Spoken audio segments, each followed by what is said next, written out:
L'homme, bien sûr, est à l'origine d'une chute de biodiversité, mais l'homme peut aussi accroître cette biodiversité, et c'est toute l'histoire de l'agriculture, puisque depuis les débuts de l'agriculture, depuis que l'homme a commencé à pratiquer l'agriculture, il n'a eu de cesse que de sélectionner, de domestiquer, de sélectionner des espèces végétales, des espèces animales, et de créer tout un tas de variétés, tout un tas de races. Par exemple, toutes les races de vaches que nous avons aujourd'hui n'existaient pas il y a 1000 ans ou il y a 2000 ans, ce sont des créations de l'homme. La même chose pour toutes nos espèces végétales et nos variétés végétales qui sont des créations de l'homme. En agriculture, on a cette balance entre création et disparition. Quand l'agriculture est très intensive, quand elle va utiliser beaucoup de pesticides, quand elle va simplifier les paysages, arracher les haies, tout ça ce sont des facteurs qui vont avoir tendance à diminuer fortement la biodiversité. Et en ce sens, l'agriculture peut être un danger pour la biodiversité. Et puis quand l'agriculture, au contraire, est une agriculture qui préserve une diversité, et notamment une diversité de systèmes de production, cette agriculture peut au contraire préserver ou même augmenter cette diversité. Donc en fait, dans ces formes d'agriculture, puisqu'on est ici dans une vallée montagnarde, on est en général dans des types d'agriculture qui ont réussi à préserver de la biodiversité. Moi qui travaille sur les prairies, je m'aperçois qu'au niveau français, il n'y a guère que les massifs montagneux et puis quelques zones de plaine, mais qui sont de plus en plus rares, où on a pu maintenir un peu de biodiversité dans les prairies. Et à ça, il y a plusieurs raisons. La première raison, ce sont les potentiels des sols et les potentiels des climats qui font que dans les grandes plaines céréalières, on a de tels potentiels de rendement des céréales qu'on s'est mis à intensifier fortement. Alors que dans les zones de montagne, on est sur des conditions de sol et de climat qui sont beaucoup plus difficiles. Si on s'intéresse au niveau de biodiversité de ce paysage, d'abord il faut se poser la question du niveau de biodiversité de chacun des éléments de ce paysage. Les prairies de fauche, les parcours, les forêts, les différents types de forêts. Dans ce paysage, les prairies de fauche ont en général entre 40 et 60 espèces végétales, voire plus dans certains cas. Les parcours ont une diversité qui est un petit peu plus faible, mais qui peut être entre 30 et 40, voire 50 espèces dans certains cas.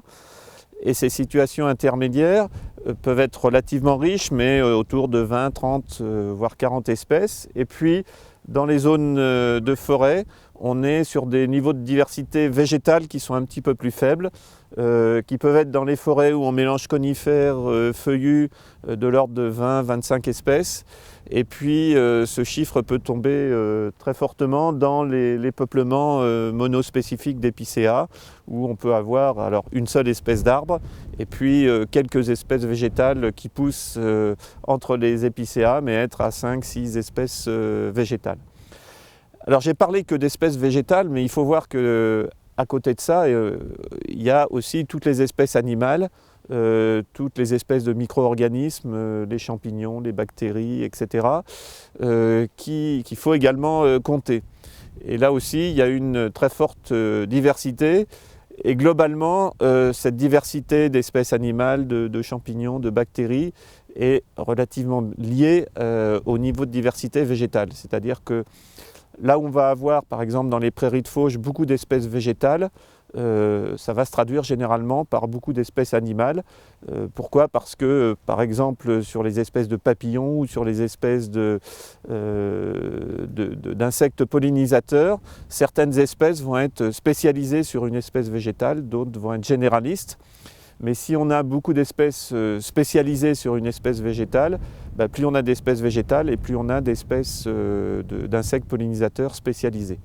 Donc conserver la diversité végétale, c'est aussi conserver cette diversité animale. Et dans le sol, on a une quantité et un nombre d'espèces extrêmement importants. et la vie du sol est très importante.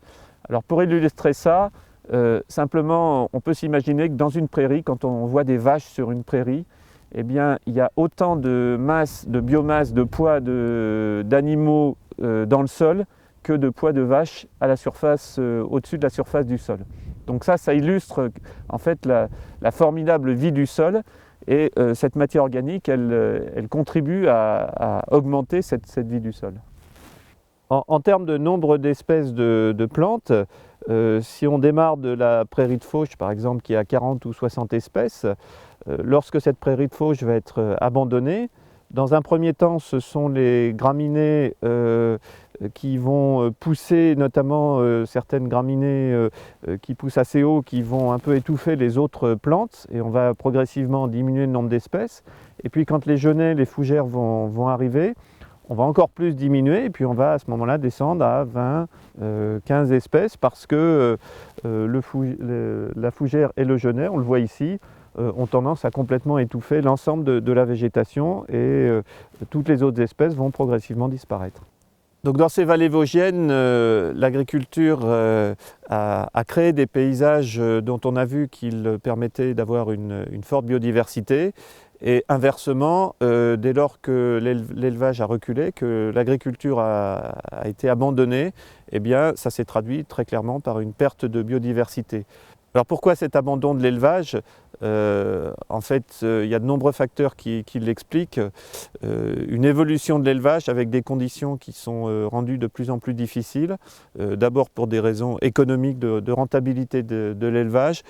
Et puis aussi des difficultés qu'on commence à voir aussi dans cette zone, comme on le voit dans d'autres zones liées aux grands prédateurs, en particulier au loup, qui peut poser des questions sur l'avenir de l'élevage, sachant qu'aujourd'hui nos modes d'élevage ne sont plus adaptés, ne sont pas adaptés, et qu'on a pour le moment guère de solutions.